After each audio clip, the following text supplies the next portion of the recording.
मुझे नहीं पता कि कांग्रेस ने अखिलेश यादव के साथ सही किया या नहीं किया, लेकिन कांग्रेस जो है भारत के अंदर अनुसूचित जाति विरोधी है, ओबीसी विरोधी है, आरक्षण विरोधी है, और कांग्रेस किसी भी पिछड़े वर्ग या अनुसूचित जाति की जो राजनीति है या लीडरशिप है उसे उभरने भारत में नहीं देगी।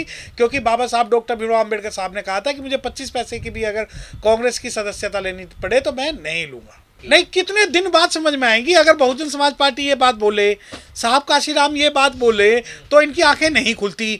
परंतु ये खुद अगर इनके कोई आपसी जो फोरम शॉपिंग है, आपसी जो समझौते हैं, उनमें कोई विरोध पैदा हो जाए तो तब इनकी आंखें खुलती हैं। अगर भैया इतनी देर में ही आंखें खुल रही हैं तो आप जो है बहुजन समाज पार्टी को ज्वाइन कर लो, आपकी आंखें कई साल पहले खुल जाएंगी। आज अखिलेश को अगर इस बात की याद आई है कि बीजेपी से मिली हुई है, कल तक बीजेपी अखिलेश को जो भी विरोध में नजर आता है उसे बीजेपी के साथ मिला देते हैं, चाहे कांग्रेस हो बहुजन समाज पार्टी हो कभी। लेकिन अखिलेश खुद ये भूल जाते हैं कि वो खुद और उनके लीडर जो हैं योगी जी से मिलने जाते हैं, उनका परिवार खुद योगी जी से मिलने जाता है, उनकी आस्था है बीजेपी में, उनके पिताजी की आस्था है बीजेपी में।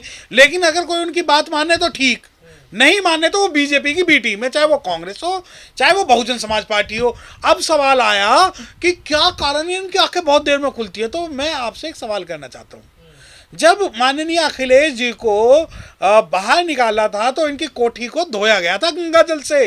इन्हें तब कभी ये याद नहीं आए कि जिस विचारधारा का ये पोषक कर रहे हैं वो बीजेपी की विचारधारा की बी टीम है।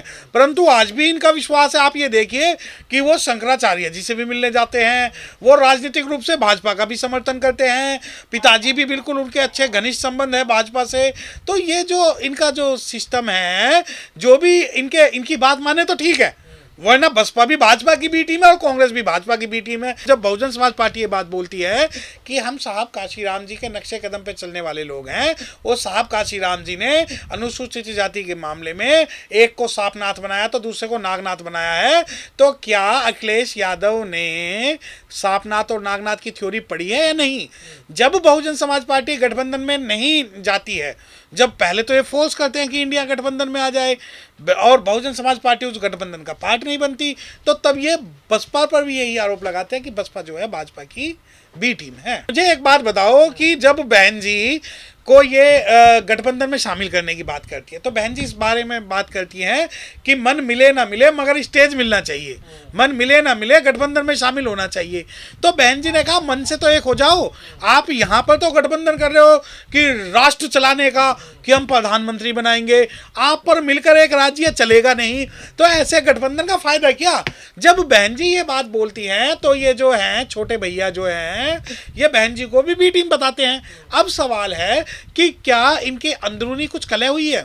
जो कलह ये दिखाना चाहते हैं कि हम राज्य में तो समझौता कर लेंगे परंतु राष्ट्र में समझौता नहीं करेंगे, मतलब कि हम जो है लोकसभा इलेक्शन में समझौता नहीं करेंगे परंतु राज्य के अंदर जो है हमें सीटों का बंटवारा चाहिए। अरे भाई एक बात बताओ, आप विचारधारा के साथ हो या सीटों के साथ हो?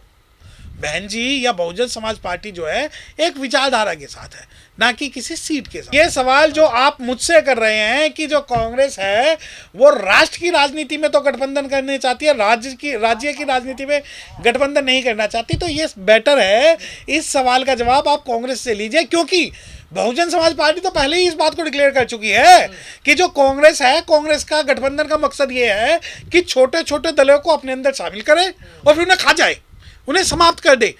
क्यों, क्या कारण है कि कांग्रेस अगर बहुजन समाज पार्टी को गठबंधन में शामिल करना चाह रही थी तो आज कांग्रेस ये कहे कि हम बहन कुमारी मायावती जी को या किसी भी थर्ड फ्रंट के एक ऐसे लीडर को जिसका कि आरएसएस, भाजपा और कांग्रेस के साथ में गठबंधन ना हो और किसी क्षेत्रीय दल के नेता को आप प्रधानमंत्री पद का दावेदार घोषित करिए। मैं आपसे गारंटी लेता हूं कि बहुजन समाज पार्टी जो SC ST OBC माइनॉरिटीज का जो प्रधानमंत्री निष्पक्ष रूप से ये घोषित करेंगे उसका समर्थन करेगी, परंतु वो बात नहीं होगी। अब आपके बीच में जो बंदरबाट हो रही है, बंटवारे को लेकर लड़ाई हो रही है। यार एक बात बताएं, बहुजन समाज पार्टी जो है राजनीतिक पार्टी कम है और मिशन से वो ज़्यादा जुड़ी हुई है। हम लोग जो गठबंधन में नहीं शामिल हुए क्योंकि हमें पहले ही पता था कि ये जो परेशानी है ये पैदा होगी। अब क्या है, कांग्रेस ये चाहती है कि बहुजन समाज पार्टी उत्तर प्रदेश में तो कांग्रेस से समझौता कर ले, परंतु जहां कांग्रेस की सरकार है वो बहुजन समाज पार्टी से समझौता नहीं करेगी। यही स्थिति वो अखिलेश यादव जी के साथ भी करना चाहते हैं। बेसिकली यह अखिलेश यादव का सवाल नहीं है, यह सवाल है पिछड़े वर्ग का। कांग्रेस क्या करना चाहती है कि जिस राज्यों में उसकी सरकार नहीं है वहां तो समझौता करेगी, परंतु जिस राज्य में कांग्रेस की सरकार है उस राज्य में क्यों कांग्रेस समझौता नहीं करती।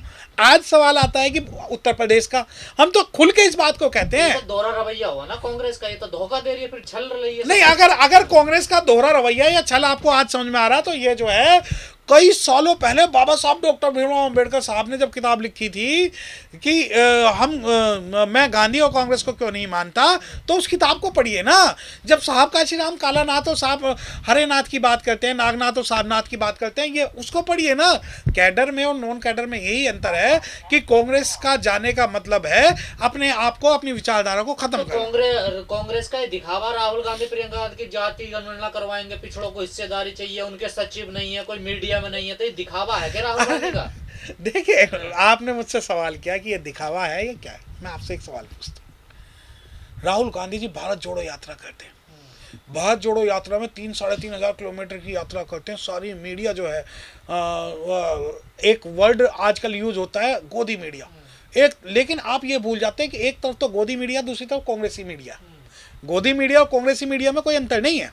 अब जब पूरे भारत के अंदर राहुल गांधी जी जब घूमते हैं, आप मुझे एक फोटो दिखा दीजिए जिसमें राहुल गांधी किसी भी बाबा साहब डॉक्टर भीमराव अंबेडकर साहब की स्टैचू पे उन्होंने माला चढ़ाई हो।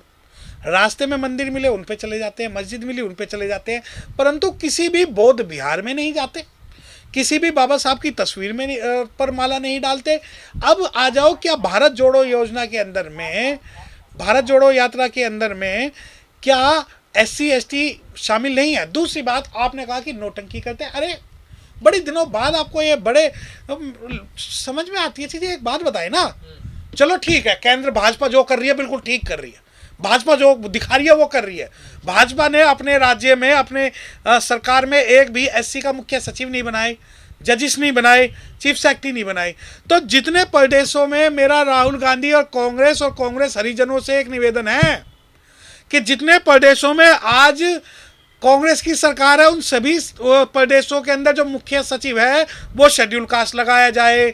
उस सभी प्रदेशों के अंदर जो चीफ जस्टिस बनेंगे उनकी रिकमेंडेशन शेड्यूल कास्ट में से की जाए।